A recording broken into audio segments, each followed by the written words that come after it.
So let's start with our lesson. It's time 2. Okay. Let me open the files we need today.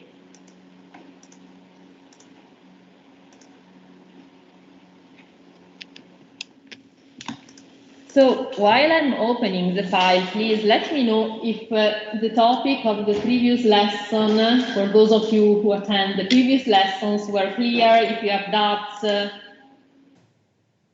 No?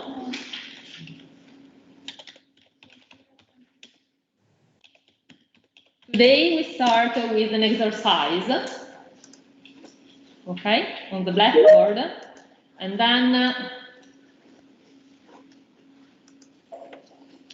then we move to the final part of our basic concept that we need to know, okay?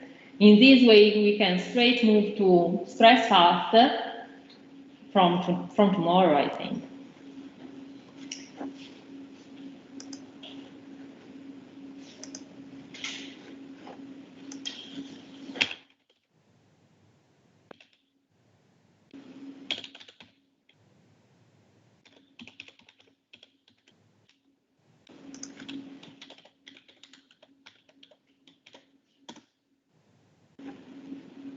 Okay, I hope all of you were able to download the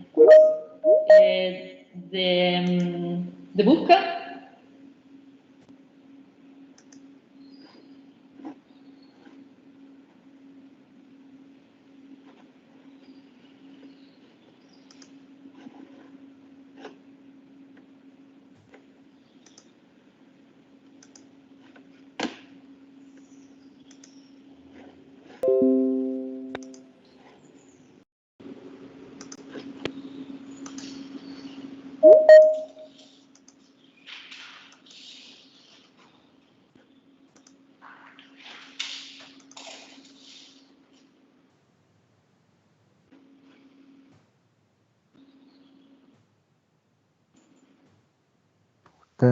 Prof, the slides are not enough. We should check the book.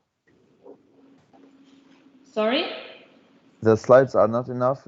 I mean, if we study the slides, it's not enough. We should check the book also. Yes, you have to study from the book. This is something very important, okay? Because the slides are something like a summary of concepts, what you need to know, but they are used to describe topics, okay, to explain you different topics. So they do not include only the information you need at home to understand the topic. I mean, you could understand it in the room while you are with me, you can ask, okay, you can stop, but then when you are at home by yourself, you may need the book, since sometimes your notes, okay, you need slides, book and notes. Sometimes the notes are not sufficient to understand everything, or maybe you could write something wrong, okay, or you could have not enough time to write everything, okay. You need to remember what we said during lessons, okay. So the book is always important, okay. Okay, in the previous lesson, let me start with that. Sorry, Professor. Excuse me. Yes, please speaking. I can't see the screen. I can't see the presentation. Okay, I can see your. I'm going to share the deck now, okay? Okay, please mute the microphones if it's busy. Okay, fine, thank you. Thank you very much. Okay. Okay, now, let me see. Okay, you don't need the cam now. Okay, very quickly. Okay, in the previous lesson, we did the preliminary assessment test, which gave you the opportunity to check your knowledge of basic principle of soil mechanics, and we had a chat about, we talk about physical properties of soils. I'm moving fast because we already discussed the topics, and we also, basically, we correct together the preliminary assessment test, okay? In the correction, I think I told you a lot of things that you needed to know, okay? So part of the slides that are in this very first block of material that I gave you is something we already discussed, okay, in the previous lessons. So today I think is important for you to remember if you are able to calculate the initial stress state of a soil deposit, okay? Okay, so I will take off this because you are far from me, and we are suggested to do so. Okay. So before starting the exercise, you probably remember that in the soil mechanics basic course, okay, there are not a lot of equations or theorems that we have to study. They are not a lot, but some of them are extremely important. One of them is the principle of effective stresses by Tertaghi. Okay, do you remember this? Okay, so this is crucial in order to be able to calculate the initial stress state of your soil. Okay. In these slides, please print them out, do what you wish, but remember that the concept of stress and strain is fundamental, okay, for any calculation in engineering practice.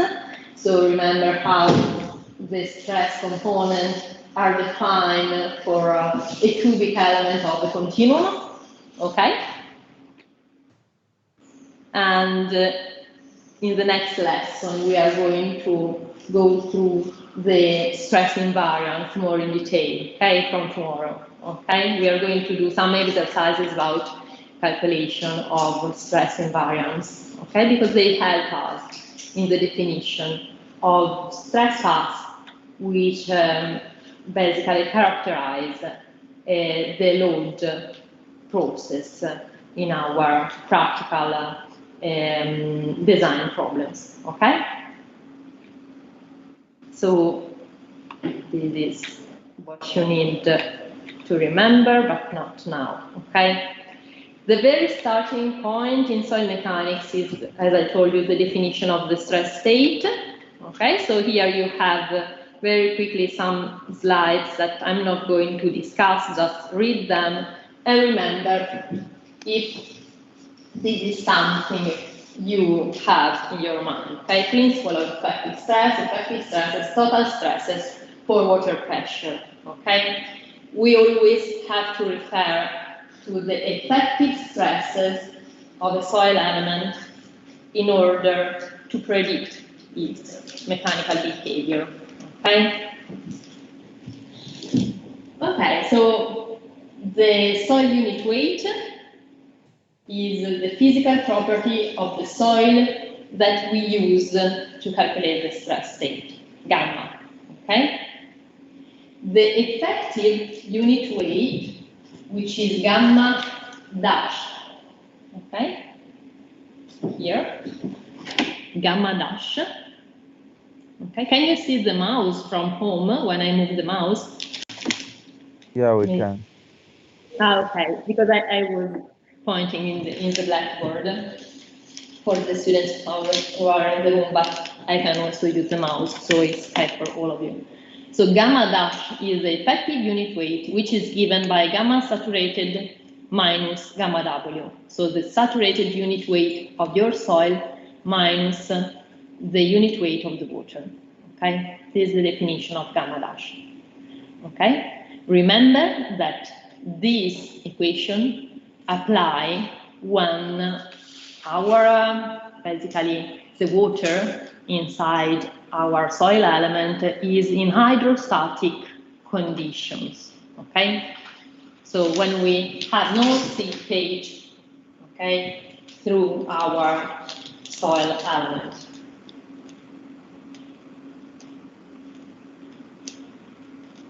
Okay, so when you're going to do the written test of this exam in the design applications, geotechnical engineering problems, you have to start calculating stress state, okay? This is the base. So today I'm going to do only one exercise about this, but basically something I'm sure you have done during your undergraduate courses, okay? So let's move to a case which is described in your book, okay? In your book you have, let me show you, OneDrive. If you open your book, Lancellotta Geotechnical Engineering book, I think you can go to page 150 something.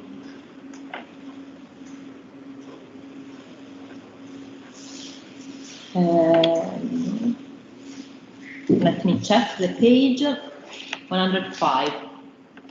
Okay, if you go there,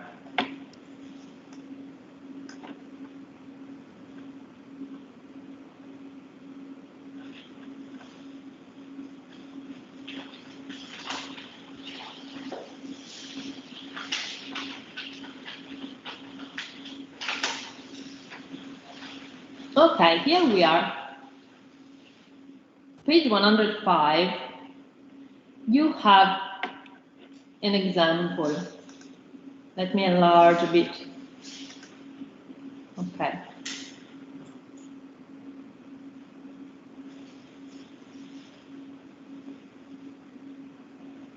Okay, exercise 4.1.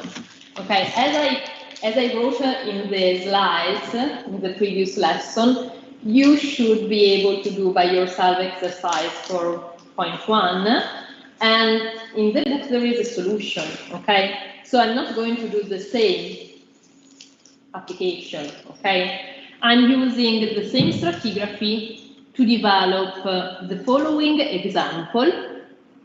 Okay.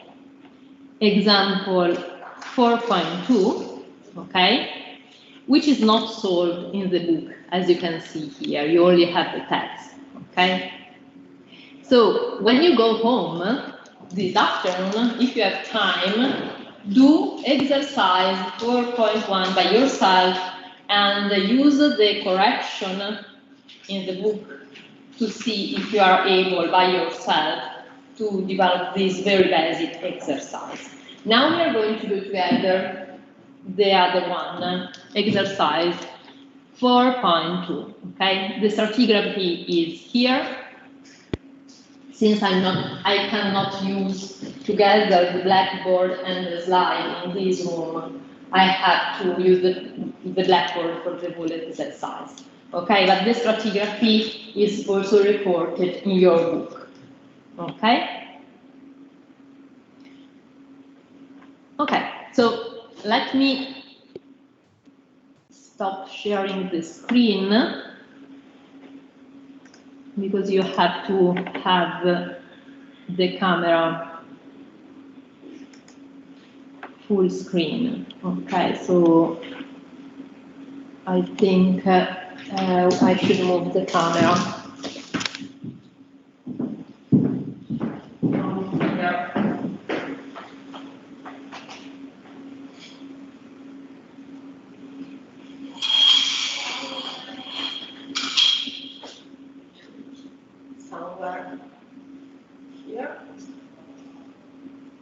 I will try to write with large numbers in the blackboard, okay?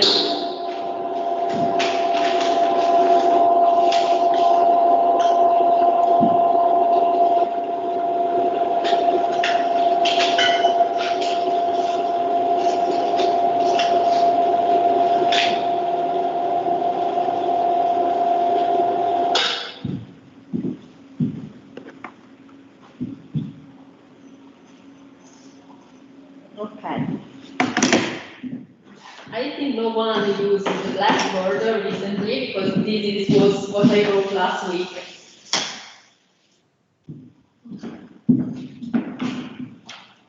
Okay, so let me take out the numerical solution of our case. I think it's here.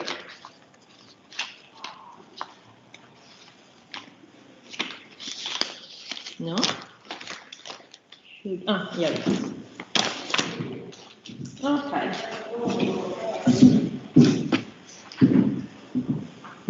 So, what we are solving is exercise 4.2, page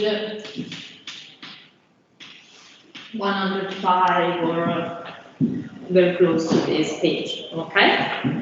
What we have to do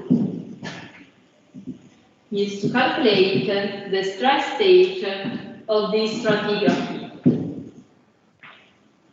This is the ground level, okay? We have 3 meters of sandy gravel.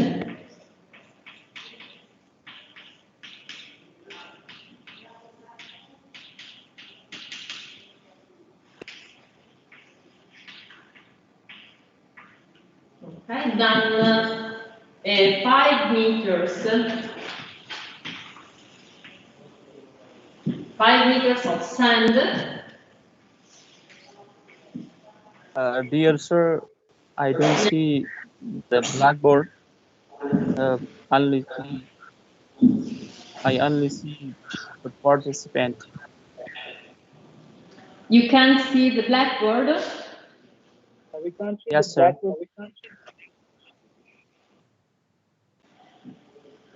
I don't know how to do it because the camera. The light, maybe. Sorry? The light. Ah, the light. Let's try with the light. Thank you. It's a good idea.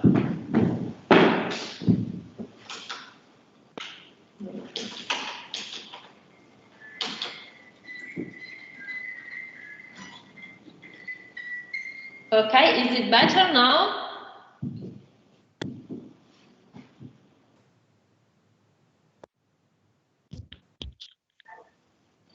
Okay. So if it's so far from your camera, if possible, please near to the window, I mean to the blackboard. Sorry, can you repeat? Don't come to the end. Yeah. Okay. I mean if it's so far, if there's a possibility that please near to the blackboard. Okay, maybe in this way. Is it better now? Let me see. Yeah, of course, it is better.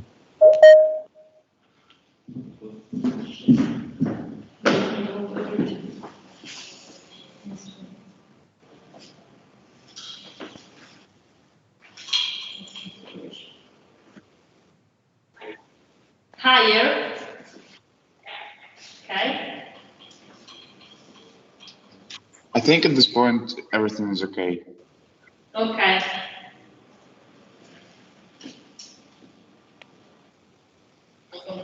Probably the maximum. Ah, no, okay, the other one. Let me check.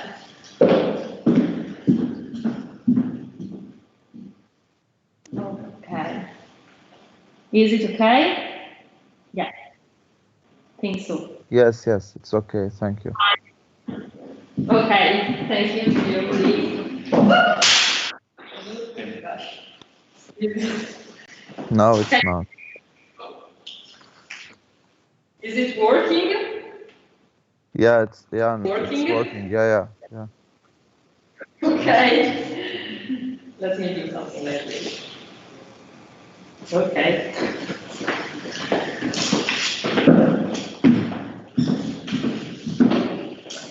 Okay. Everything collapsed. You didn't see probably, or no? Yes, probably you saw something. Okay, so the second straight I use sand, 5 meters of sand.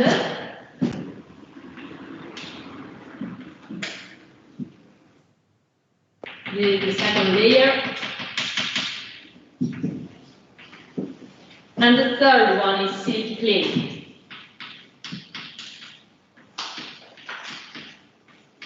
Okay, silty clay to 8 meter depth. Okay.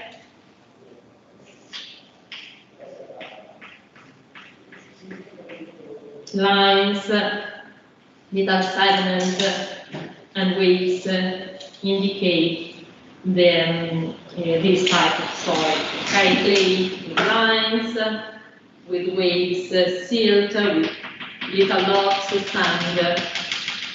Okay, and with circles, we have gravel, little dots of sand. Okay, these are 8 meters. Okay, so the properties of this soil deposit are these. We have good density, raw, dry 1, which is 1.5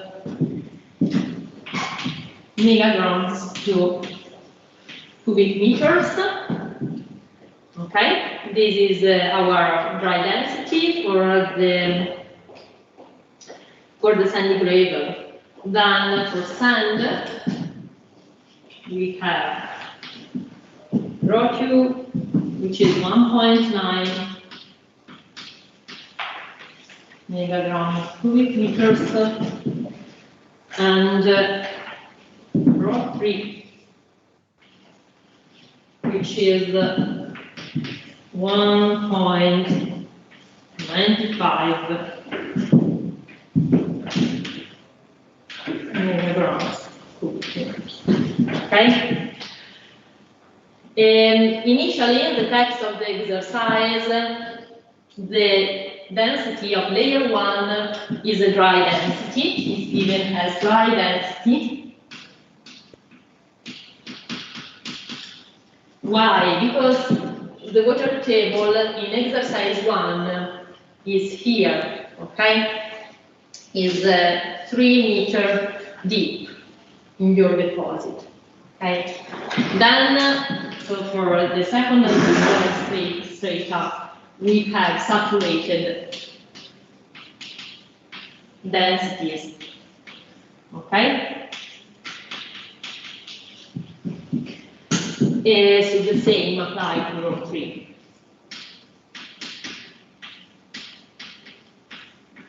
Okay, so these are initial data, and as I told you, the water table in the second exercise is rise to the ground level, okay? So for the second part of the exercise, we have to consider a water table, sorry, WT,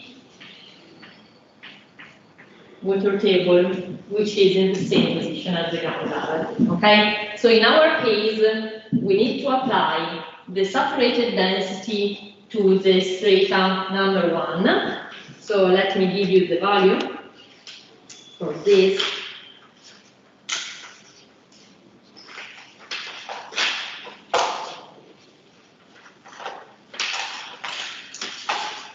Okay.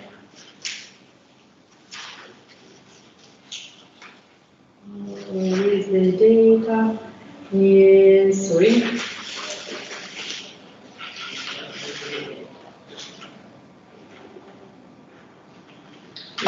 I have to clear. Not there. Just can we calculate it? Sorry? Can we calculate row 1 starting from row D1? Yes, having porosity, you can do it. But in this case, in this application was given.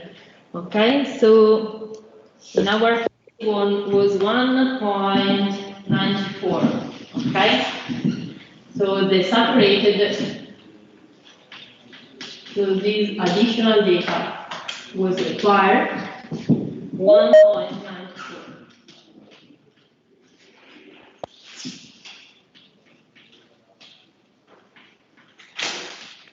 Okay? So this is our case. It's very easy because the wool deposit is saturated. Okay? We don't have capillary rise. Do you remember what capillary rise is? Capillary rise is in a soil deposit happens when you have like the ground level here. This is your soil, okay? And if the soil is a fine-grained soil, basically, and the water table is here, you have to remember that your soil is not only saturated below the water table, but also above, okay? So, between the voids of your soil, the water rise and goes up, okay? But if you have to consider in the stress state the capillary rise, then remember that pore pressure is negative, okay, in this part of your deposit, okay? So, when you have capillary rise,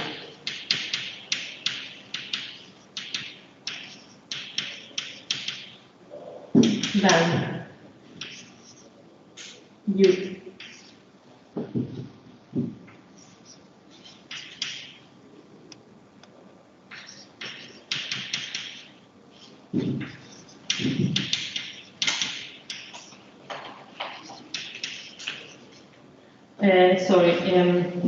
I was writing saturated soil, but this is wrong because the soil is saturated also in the area where we have capillary rise. Okay, so I should write below the water table. U is positive. Remember that negative pore pressure and positive pore pressures are referred to the atmospheric pressure, okay? Not in absolute value, okay? But zero pore pressure means that pore pressure are equal to the atmospheric pressure, okay? So this is something that you have to take in your mind, and this point is discussed in your book a bit more, okay? So read also this part so that you have what you need, okay? So when we have to calculate the stress state of these deposits, I suggest we develop immediately the diagrams of stresses. Then you have this condition, okay? So gravel, let's say sand and clay, okay? This is our stratigraphy. Since water table correspond to the ground level, okay? And we are in hydrostatic condition, then the diagram of pore water pressure is something like this. It's a straight line, okay, which provides the rise of the pressure with depth.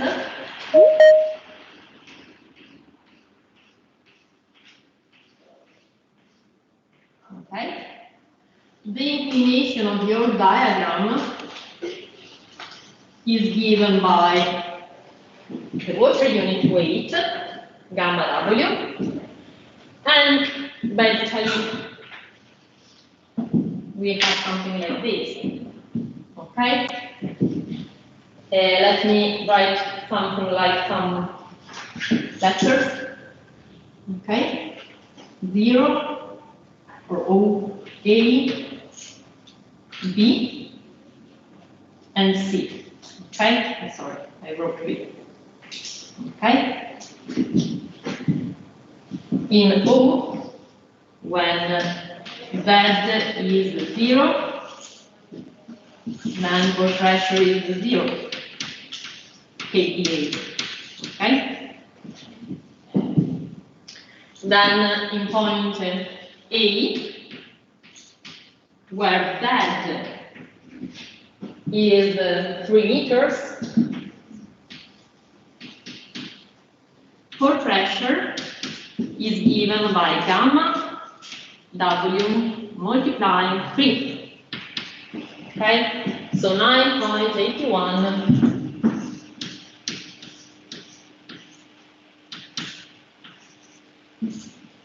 multiplying 3 meters, and we had in this case 29.43 kPa.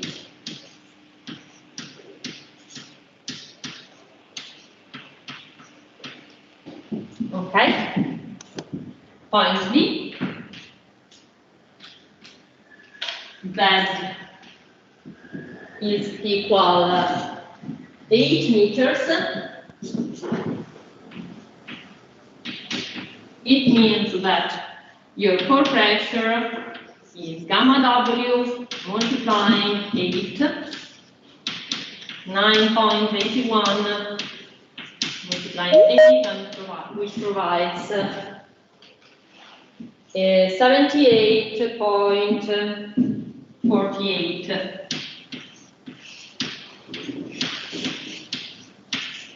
kPa. In C, in the lower part of your deposit, in which you are interested, U is given by 16 meters of water column, so that is 16 meters. U is again gamma W multiplying 16, and so we have 156.96 kPa. Okay? Can you see? So when we plot a stress diagram, then we have numbers in the point in which we are interested on. So you could write 29.43 here, 78.48 here, and 156.96 here. Okay? Clear? That's very easy. Okay.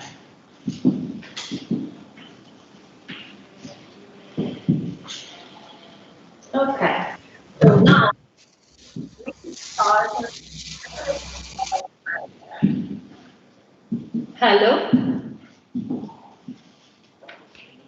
Okay. Is everything okay? Yeah? From home?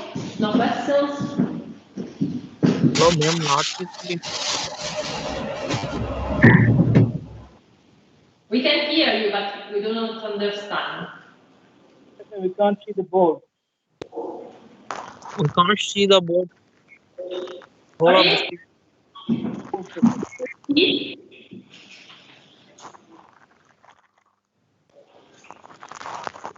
Prof, I think he's telling you that he can't see the board.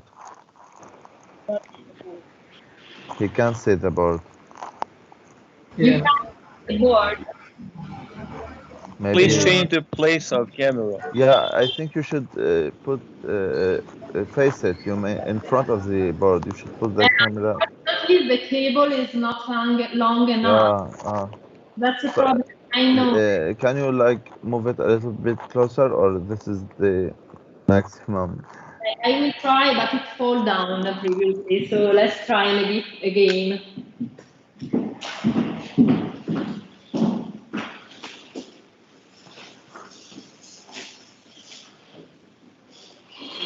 Yes, it's better. Yeah, it's better like this. Hello? Yeah, it's good. To the yeah, that's it. Yeah, that's. It's better to zoom. Yeah. Sorry? Yeah, a It's little be- bit to the right. Just a little bit to the right. It's better to zoom a little bit. Yeah, Better. yeah. You have to move it a bit, otherwise it will fall down again.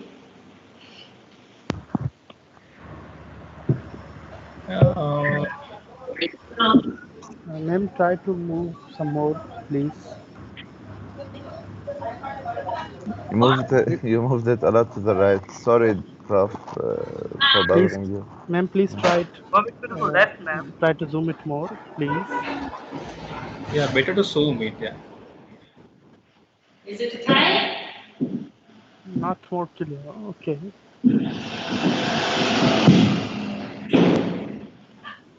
Not Professor, better to zoom it. Yeah. Sorry? Can you please Is zoom it- it? Zoom? No, Yes. unfortunately, I don't think I can zoom. It's not possible. I can ask to the tutors if they are. Professor, Yeah, try some more, please. Wait a minute. Or less?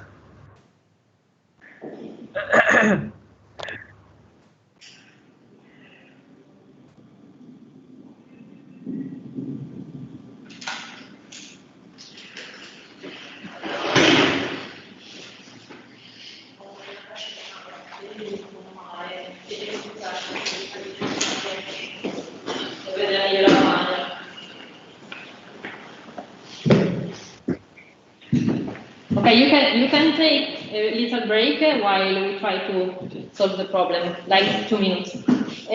Sto proiettando da quella.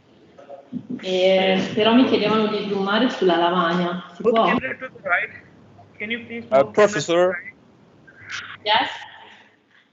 Professor, the left side is clear, but the right side is a little blurry. Okay, I understand. Professor, maybe you can write just on the left side, so we don't waste time, maybe. I mean, just the on the extreme left, only the note you've wrote about negative pore pressure. This is the only thing we can see. The rest of the board we can see. Yeah. Ok. Dicono che non vedono questa parte qua. È chiaro che se fosse un po' più centrata la telecamera. Cosa si fa? Penso l'unica cosa da spostarla. Non penso che Insomma, a me mi cavolo. Perché qui Sì. Invece posso usare questo. Che era qui nella lavagna. Questa qui? Sì. Sì. E dopo da qui cambiare da qui posso cambiare in questa camera.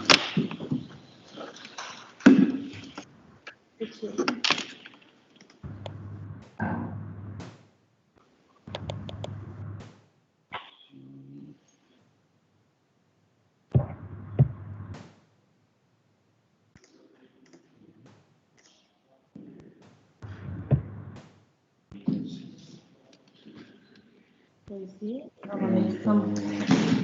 Se mettiamo così lontano.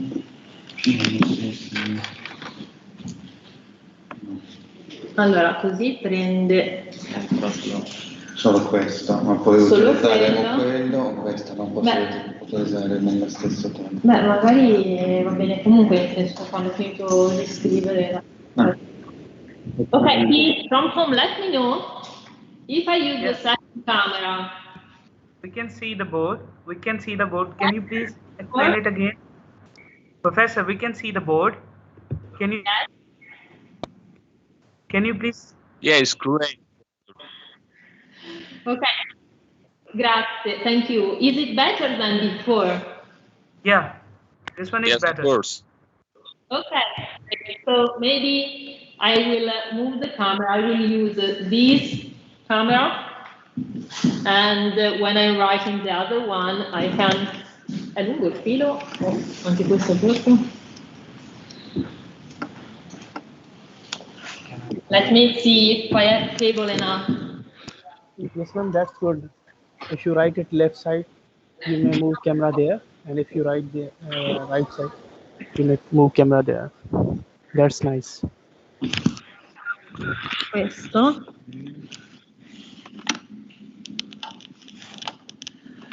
That's good Perfect, now. That's Professor. It's perfect. it's perfect. It's perfect.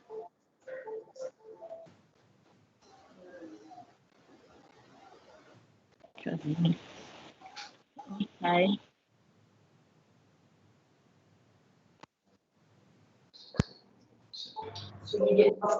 In realtà, ma spostiamo anche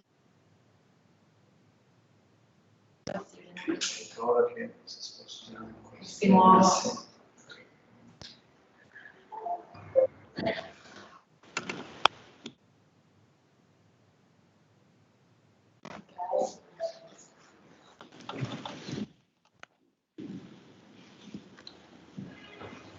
ok.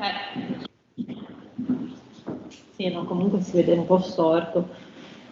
When I use this camera to show you the left part of the blackboard, this one, is it also in this case better than before? Yes, it is. Of course, Professor. Of course, Professor, Okay. it is. Okay, so I'm going to use this camera, okay? This second camera for the blackboard, okay? So please, Okay. if you haven't done it yet, you can copy the little scheme at the top of the pad here. Okay? Grazie ragazzi, molto gentili. No, vabbè, grazie.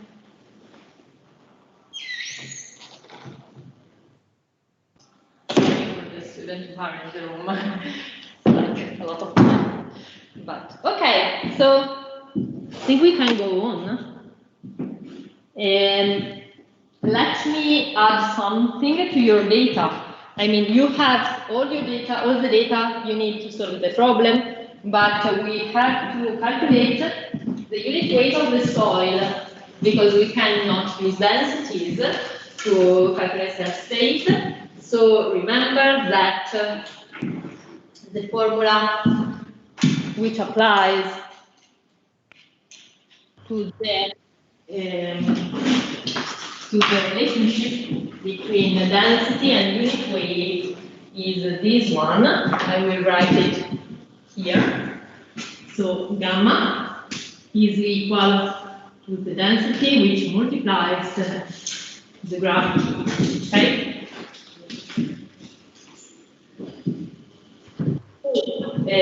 For the first layer, we can add the calculation of gamma 1, which is rho 1 multiplying g.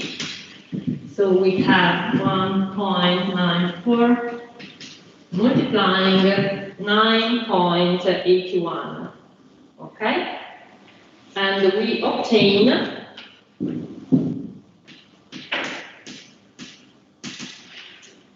19.03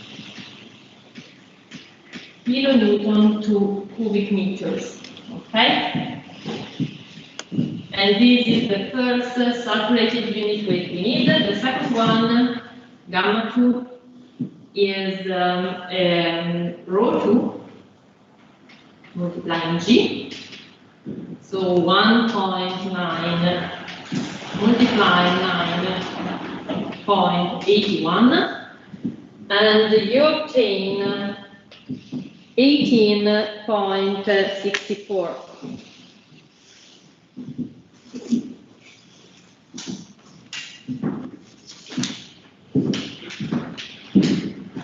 So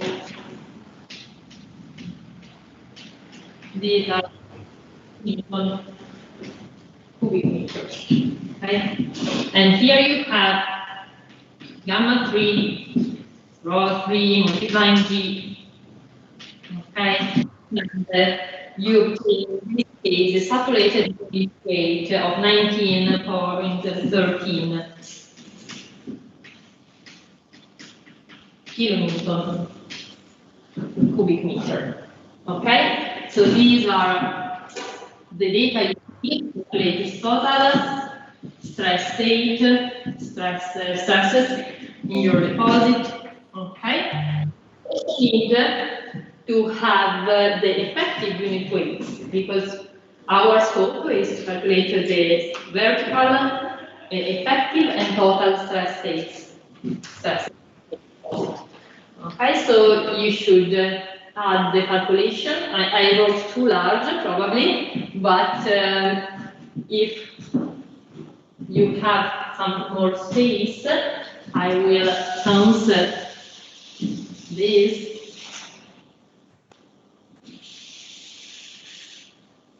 And I will add what we need.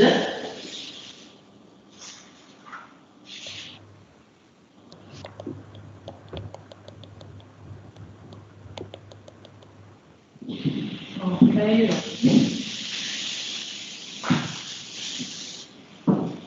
Okay, so gamma dash 1, the effective unit weight of the sandy gravel deposit, is gamma 1, the saturated value, minus gamma W. Okay?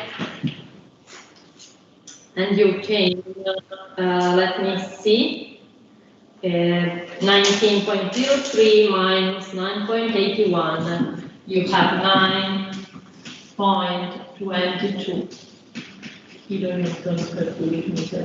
Okay? This is the first one. The second one from gamma 2 is gamma dash 2, which is minus 18.64 minus 9.81 is, let me see the solution, we use 8.83.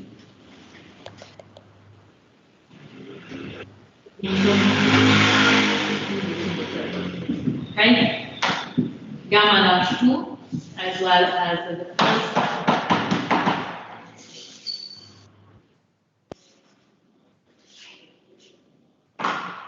One of these is the effective unit weight.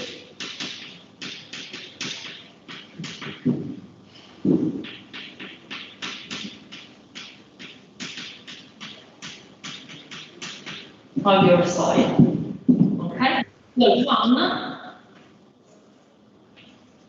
I know I'm boring to repeat everything, but at least one develop together, and I think is important. The third effective unit weight, the one of the silty clay, is 9.32 kilonewton cubic meters. Okay? Can you see it?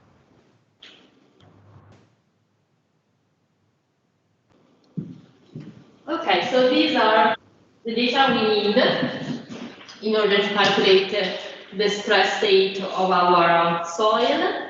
So let's move to the other blackboard. We can start. One question. Yes, sure. The normal, how do you find it? Is it given gamma? Yes.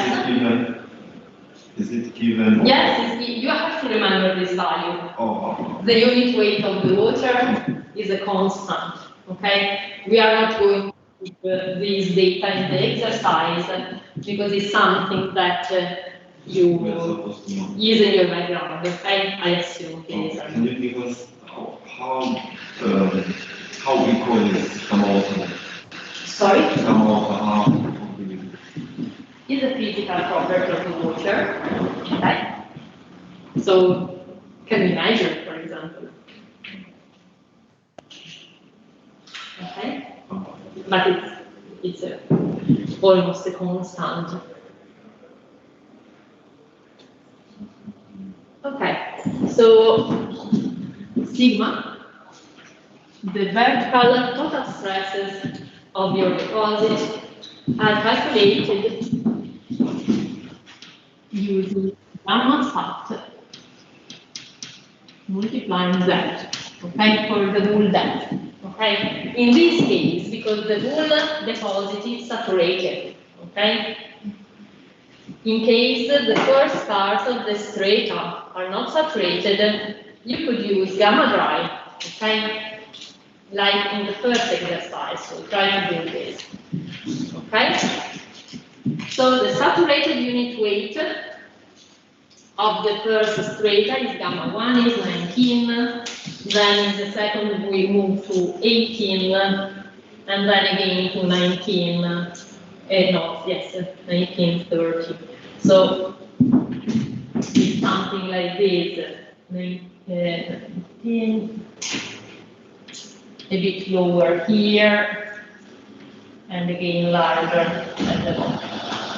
Okay, so as you can see, I didn't start with the calculation, numerical calculation, but I try to plot using proportions the diagram directly. Okay.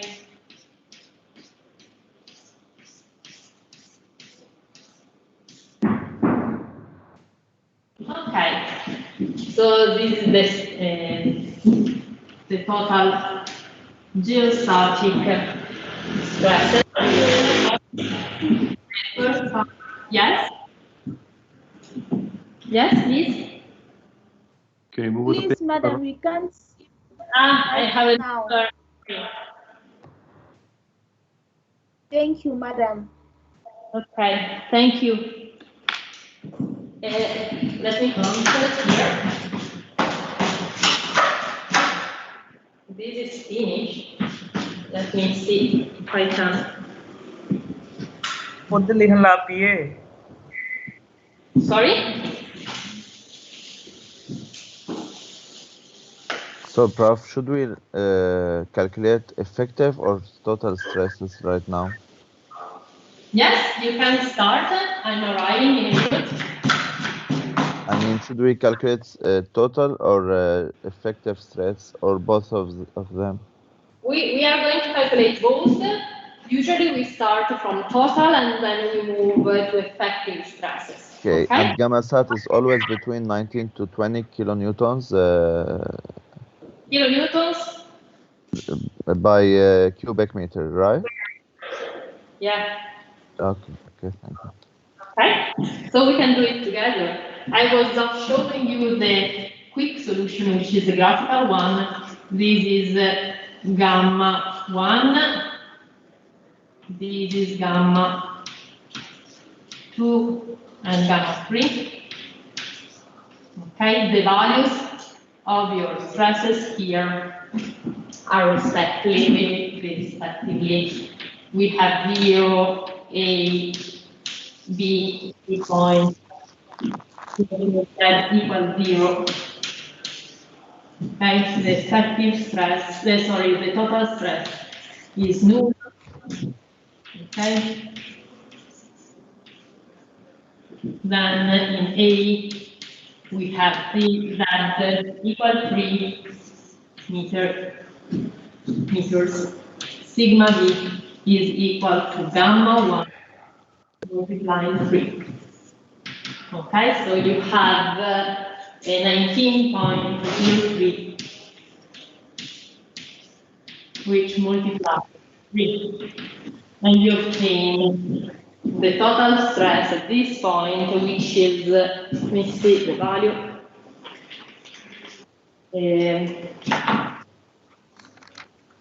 It's 57.09 kilonewton to square meter. Okay? In B, where that. Please, madam, we can't see the blackboard. Is it better? Yes. Yes, madam, it is better. Thank you, madam. Okay. In B, that is 8.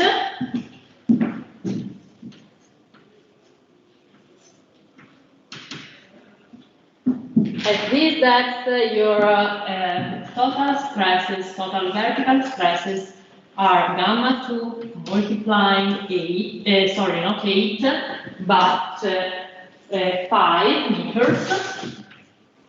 plus sigma v you have at a depth of 3 meters. Okay? So sigma, basically, the total stresses you have in point A.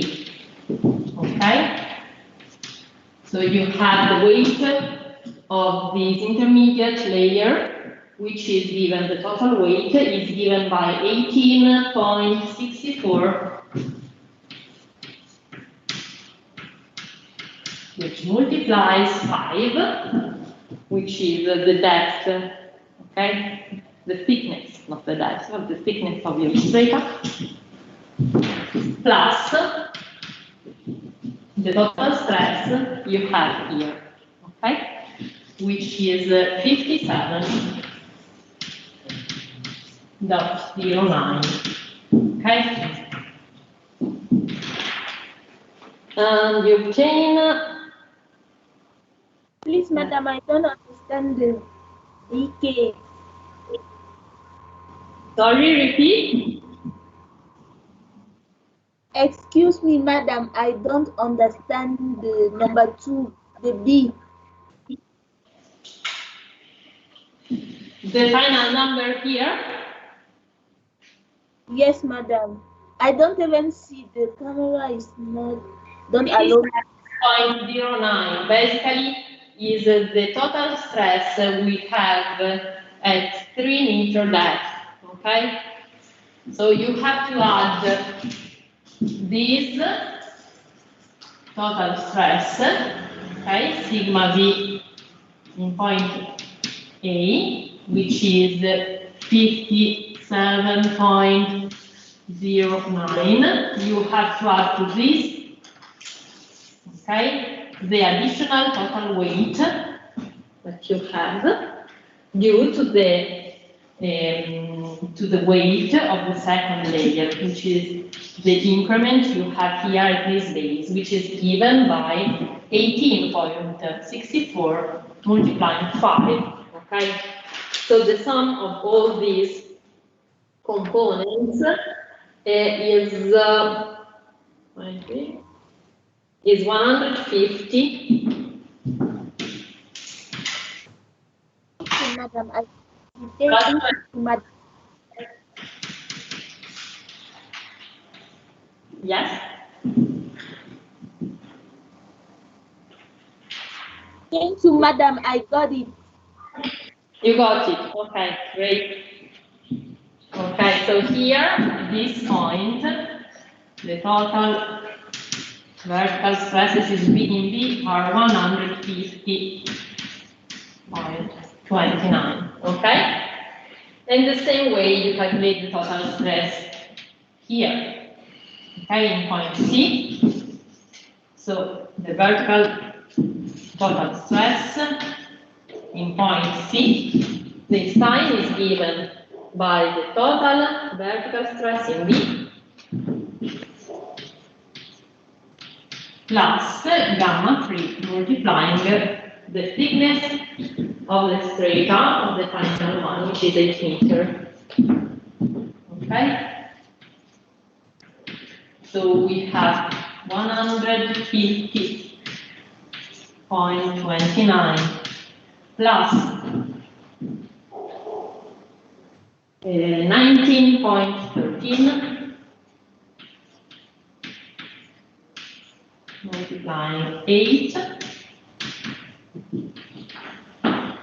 This final value in C is the total stress,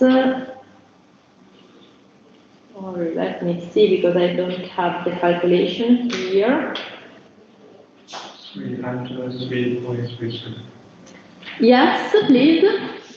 303.33. 300. 3. 303 dot. 33. 33. A lot of 3. kilonewton to square meters. Okay, let me see, I'm sure I have this calculation here somewhere. Don't know exactly where. Okay, yes. Is everything clear? Yes. This is very easy, I'm sure. Okay. Now, let's calculate the effective stresses. Okay. We can do it in two ways. I will cancel this part of the blackboard. Professor? Yes, I will move the camera immediately. Just a minute. Yes, questions? Question. In exercise 1, since it's not all saturated, then the effective pressure, that's where the capillary rise would come into play, correct? In the exercise, it suggested not to consider capillary rise. Okay, let me see. I'm sure, but I will check. So, in the text, if you check the text of the exercise, there is written that to do the assumption that no capillary rise apply to this deposit, and this is consistent with the fact that we have a coarse grained soil. Okay, so usually capillary rise is relevant and significant when you have a fine grained soil above the water table. Otherwise, it's very little. Okay, so you can assume that the soil is dry, and this is what is asked to do in the first exercise, to consider a dry layer above the water table. In this case, effective stresses and total stressor have the same value, okay? Because you have 0 for water pressure. So the total stresses and effective stresses are coincident, okay? Okay, thank you, Professor. Okay, but yeah, try to develop the exercise. You have the solution in the book, which is described very well. And if you still have doubts about this, you can ask, okay? Don't worry about this. We are available for meetings to explain better some specific doubts or questions, okay? Okay, I think, I know 2 hours are long, but we had a lot of standby for cameras, etc., and exercises are not so difficult to follow as theory. So the point is, I'm not going to do the break now. I'm sure I will finish 5-10 minutes before 11, but we can go on, okay? Otherwise, it's very slow, everything, okay? Thank you very much.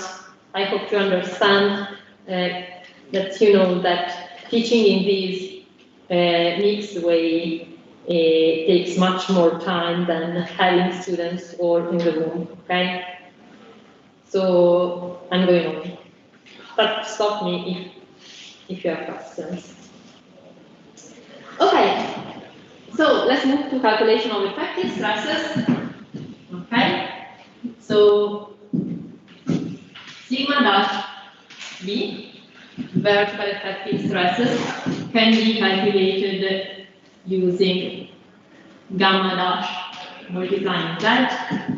Okay, when the soil is fully saturated and water conditions are hydrostatic. Okay, so this apply to fully saturated soils, plus another condition is hydrostatic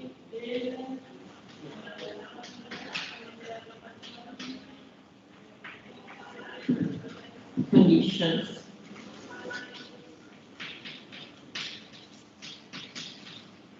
Okay.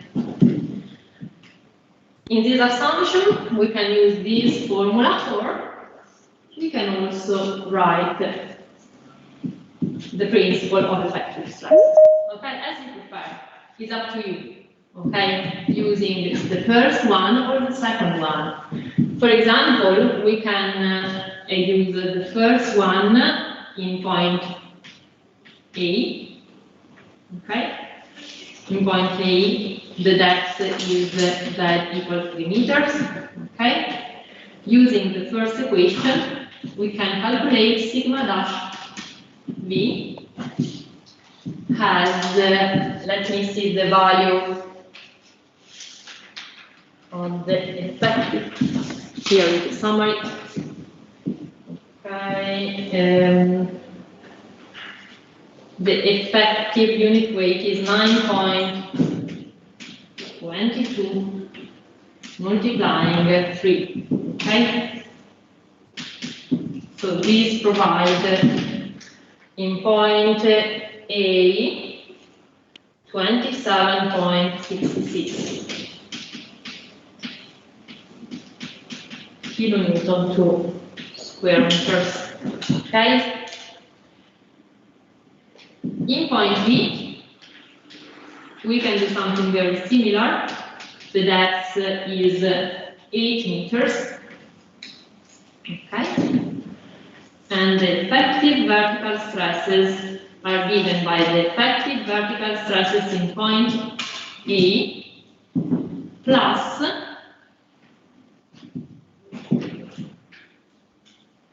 what? Plus gamma dash of the second layer multiplying the depth, the thickness of the layer. Okay, so we have 27.66 plus 8.83, which multiplies 5. Okay. And these provide effective stresses in B, which are 71.81 kilonewton to square meters. Okay. If you want to use it, and basically I was wrong in this case, I use again this formula. Okay. If we want to use the second one, then we don't have to distinguish and to sum the stress level in A plus the following, but we only consider in C the total stresses, and we delete from this value the pore pressure. Okay, so this was 303.33. Okay, let me write here.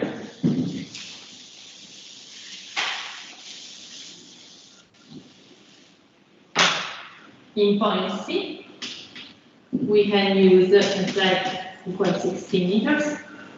We can use sigma dash in C, vertical, equal sigma B in C. So, minus in C, yes.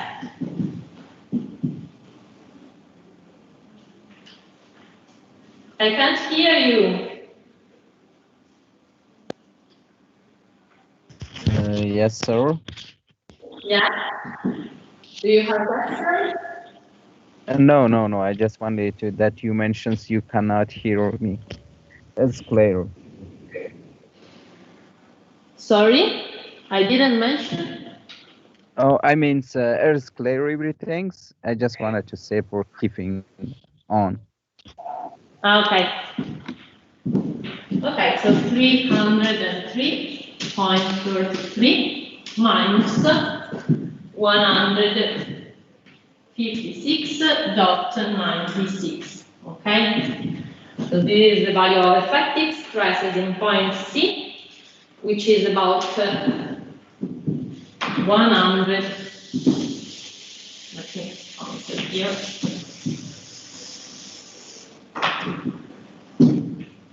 It's about 147, no, 46, sorry, dot 37, okay?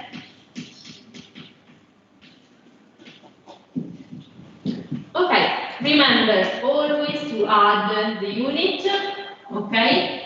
Never write calculations without the unit because it's wrong, it's an error, okay?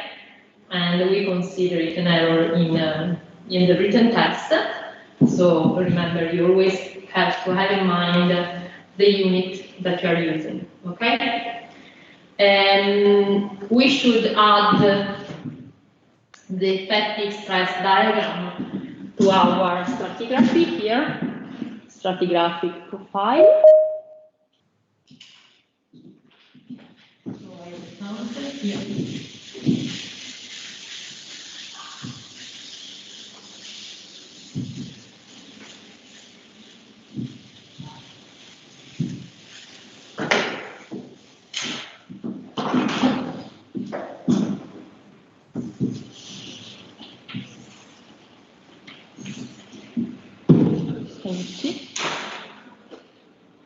Okay. This is sigma dash B. And our profile is something that, okay, the inclination is very little in the first part of the diagram, lower than that of the diagram of the core pressure. Okay, this is gamma dash 1. Then we have gamma dash 2 here.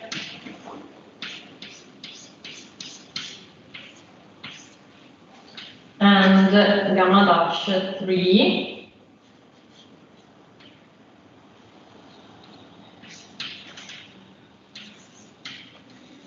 here. Okay, remember that diagram of the effective stresses is the difference between the diagram of total stresses and that of the core pressure. Okay, so if you are able to plot this diagram superimposed, okay, remember that if this is the diagram of U, okay, this one, then the difference between them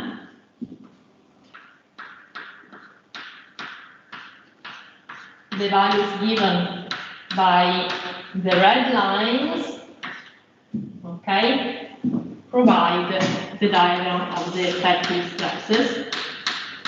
And this is obvious because we are applying the principle of effective stresses. Okay?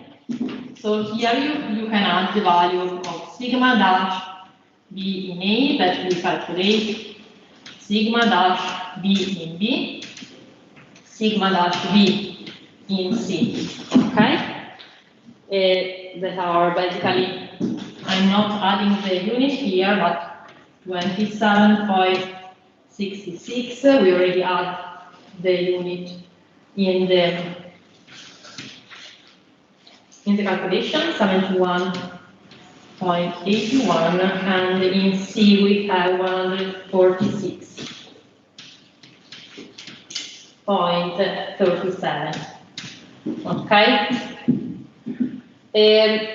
Remember that in this exercise I use kilonewton to square meters, but kilonewton to square meters are kPa. Okay, you can also use this. Okay.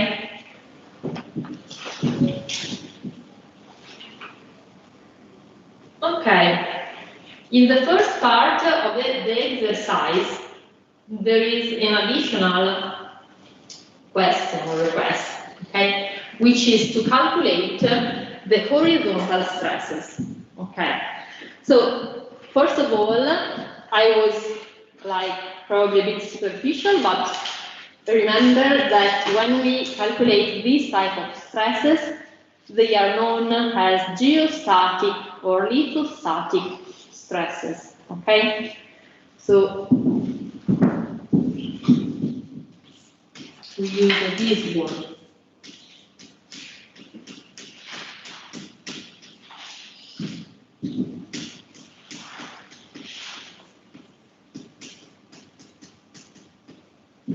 Geostatic or lithostatic is the word that we use for the vertical and horizontal stresses in the soil.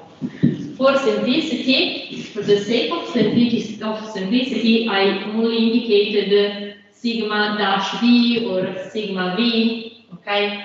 But usually when we talk about geostatic stresses, very often you see the headings like sigma dash V naught, okay? This naught, the 0 here, means that you are calculating initial stress state, okay? So I could have had here sigma dash V naught. So here I should have added sigma dash V naught A, okay, but it's a bit long, so that's the same meaning. But also here the total vertical lithostatic stresses are usually indicated with this note. Okay?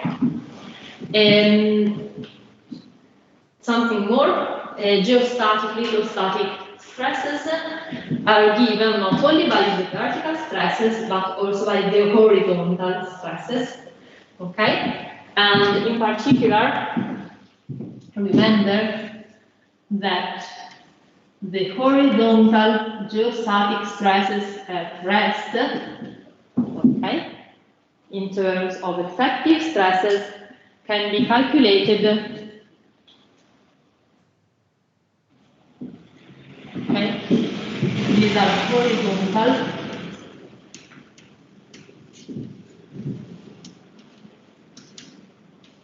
I write G for geostatic stresses. S for stresses are given by K naught, the earth pressure coefficient at rest,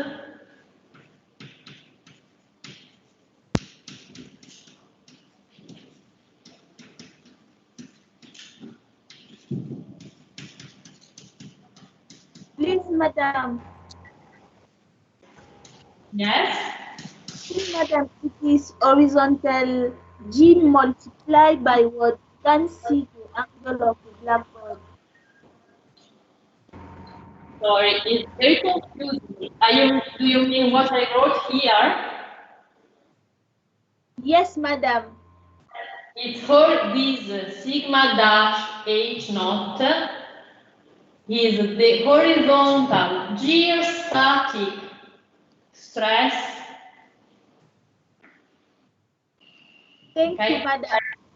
With the apex, they are effective stresses, basically. So effective horizontal geostatic stress, okay, is given by this coefficient K naught, which is the Earth pressure coefficient at rest, multiplying the sigma dash V naught. Okay. Basically, it is, as I told you, I think the previous lesson, it's like a part of the vertical effective stress, usually lower, sometimes higher, and we already talked about this, okay? Maybe in the future something more, okay? Okay, remember that if you need total horizontal stress, sorry, let me finish, and then I give you the audio. The total stresses,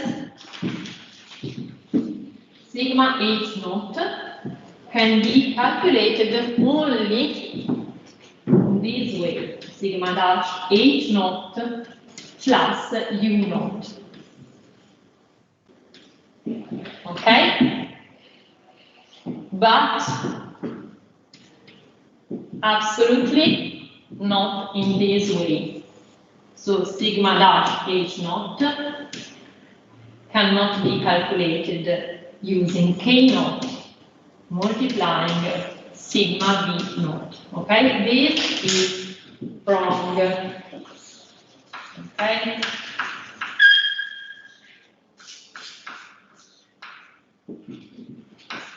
Pay attention. Do not make this error, okay?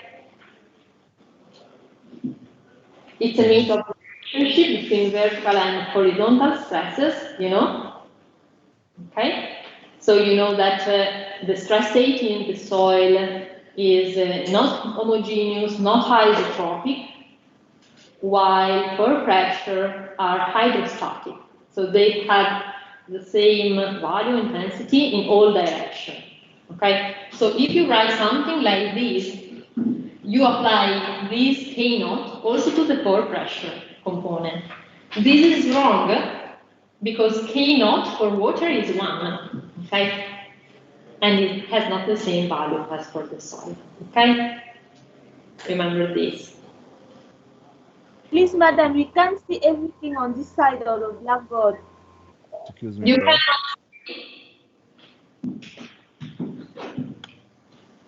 We can see it actually, yeah. It was good. It's good. Yeah. I just want. I just have a question. So U dot is the same of U gamma by Z, right? U dot. U dot, yes, it's U. It's the same of U, right? Gamma by Z. Just gamma by Z. Gamma W by Z. Exactly, it's the same. When we are calculating an initial condition, okay, to add this helix 0 or not, which means that it's an initial condition, okay?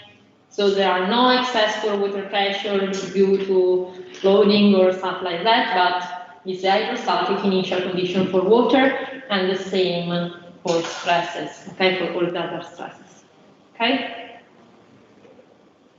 More questions?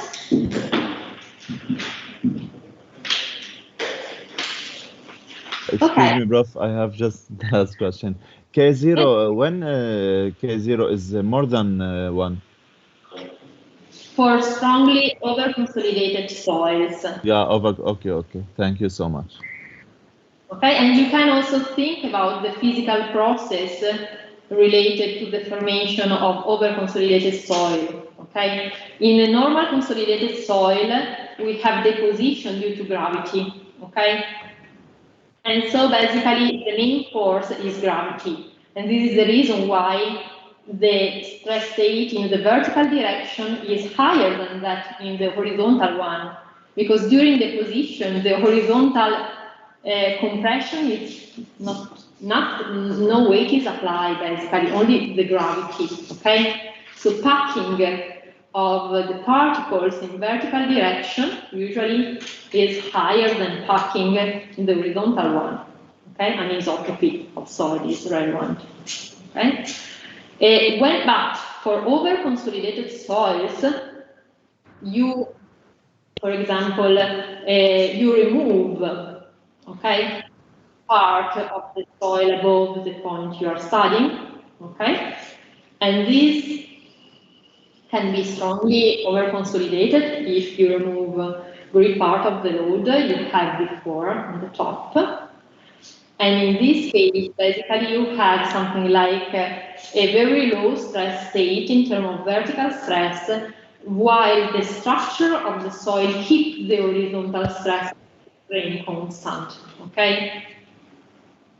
Remember that this K naught value is something which is defined in an empirical way. Okay. You have the Jackie formula. Okay, which is 1 minus P dash. Do you remember the empirical formula for K naught? This is something like 1 minus P dash, the soil friction angle, multiplying OCR exponent alpha. Okay, so when OCR is 1, basically this value is lower than 1. Okay, when OCR is high, I mean not 1.2, 1.1, but should be 2, 3, 4 at least. Okay, and then this product becomes higher, greater than 1. Okay, alpha is something like 0.45, 0.6, depending on the soil type. Okay, and sorry, I wrote a bit small there with small characters, but you have everything in your book with. So please read the part of the book related to these concepts, okay?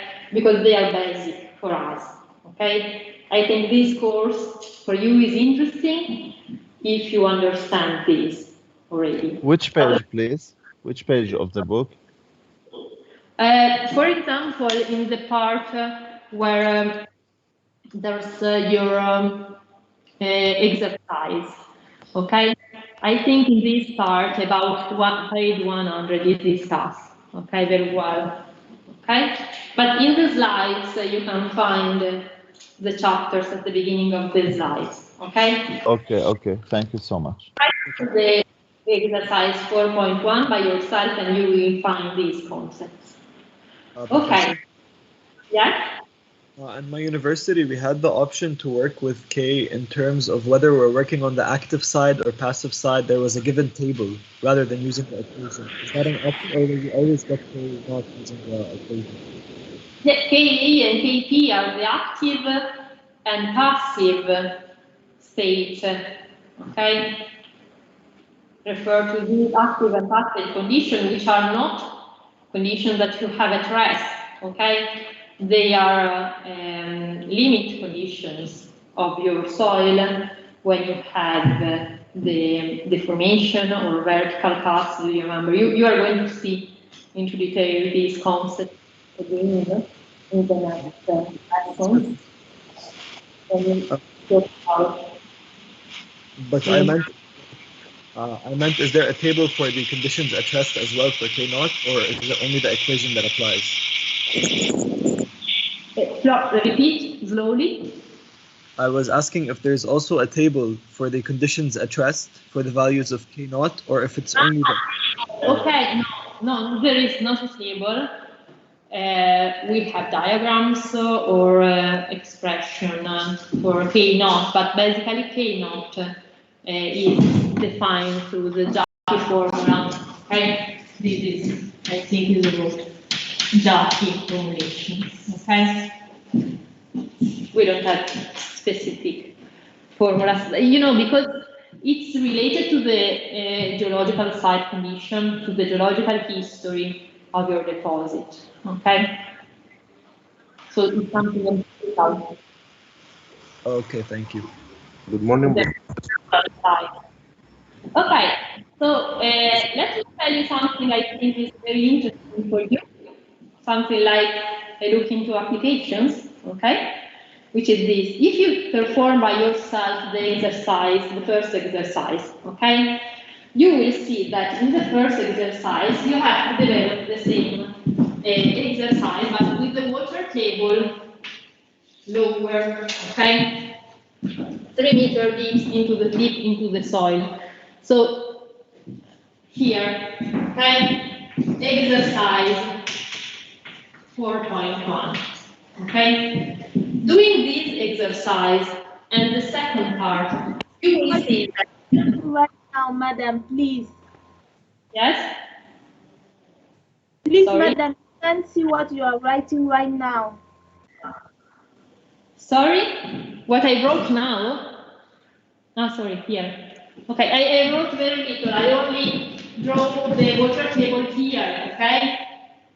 Lower, okay? Exercise 4.1 has the water table 3 meter lower than our exercise. And if you perform the calculation, you will see that the difference in the effective stresses is this one. Okay, if you consider the effective stresses diagram, where is it? Here it is. I just wanted to compare the two diagrams. Okay, you have something like this.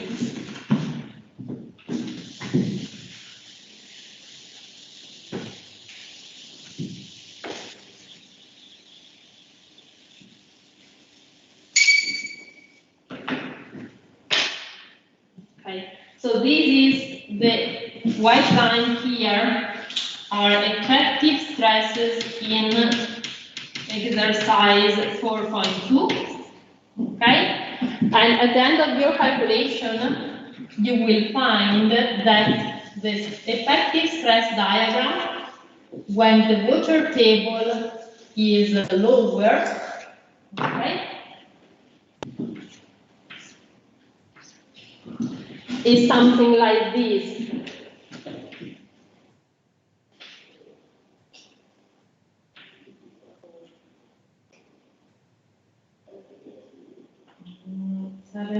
Sorry, let me check.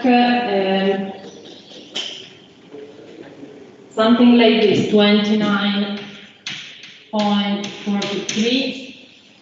Then here, so the are. No, sorry, this was not the first step. Anyway. If the water table increases, the point is that if the water table rise, you have effective stresses which are reduced. Okay, I just wanted to give you the solution, but okay, I find it. It's here. Effective. Okay. So 44 here. You have something like 44.16. Here you have 88.31 and 162.87. So please check in the book, but this second diagram should be the diagram of effective stresses in exercise 4.1. I copied that rightly. Okay. What happens? So if you have a rise of the water table, basically you have an increase of pore pressure and a reduction of effective stresses. Okay. What is the effect of this? So, if the water table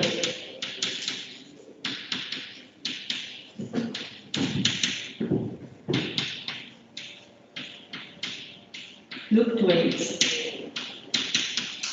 okay, so varies, it's high, you have variation of pore pressure, okay, and the immediate effect on the stress state of the soil is a variation of effective stresses, okay?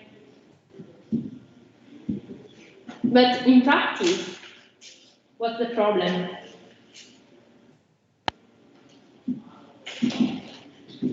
You have to remember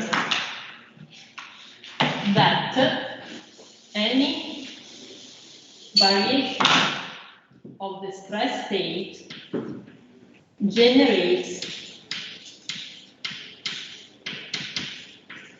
soil deformation.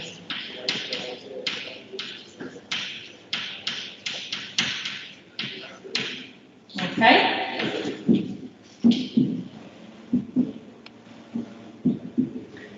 In particular, if you have a reduction of the water table height, Okay, so the water table goes down, you have dry soil, more than before, then you have an increase, the opposite way, as in this case, an increase of effective stresses, okay?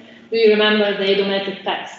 When you have variation of effective stresses, the consequence is a settlement, okay? A compression of the solid skeleton, okay? And swelling when you have the decrease of effective stresses, okay? When we have a first time compression, this usually is higher than swelling in terms of magnitude, okay? Anyway, variation of water table generates deformation, and in practice, one of the most important examples of what happened to the structure is the case of the Pisa Tower, okay? It was discovered for the Pisa Tower that basically the long-term deformation that were monitored and identified in the very last part of the 21st century, okay? This deformation was related to a differential variation of the water table on the two sides of the Pisa Tower during seasonal fluctuations, okay? So this differential variation of the water table was identified as the main cause, okay, of the very final behavior of the tower. At the beginning, basically, the inclination was probably due to different thickness of the strata, of the most compressible strata below the tower. But in the long term, okay, when the situation seemed to become worse, okay, in 1990, basically, then at the end of a very long monitoring stage, this was one of the main reasons which was identified for the problem of the tower, the Pisa Tower. So you know that the Pisa Tower was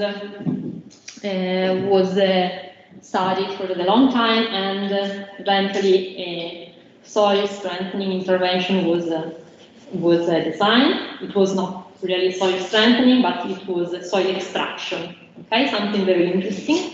Okay, that was carried out. But not only the soil extraction intervention was carried out, but also the control of the water table all around the foundation of the tower, okay? Basically with drains, okay? That now keeps the water table horizontal, okay? And control that we do not have variation, okay, during seasonal, basically during seasonal variation of the conditions, okay? So I provide you a link. I think it's an interesting case. You can have a look if you are curious to this. Let me share the desktop. Good morning, Professor. Yes. This is my first lecture, and I'm asking where can I find the book of the lectures? The book of the course? Yeah. If you have access to Virtuale, in the first block of slide, which is known as the course organization, you can find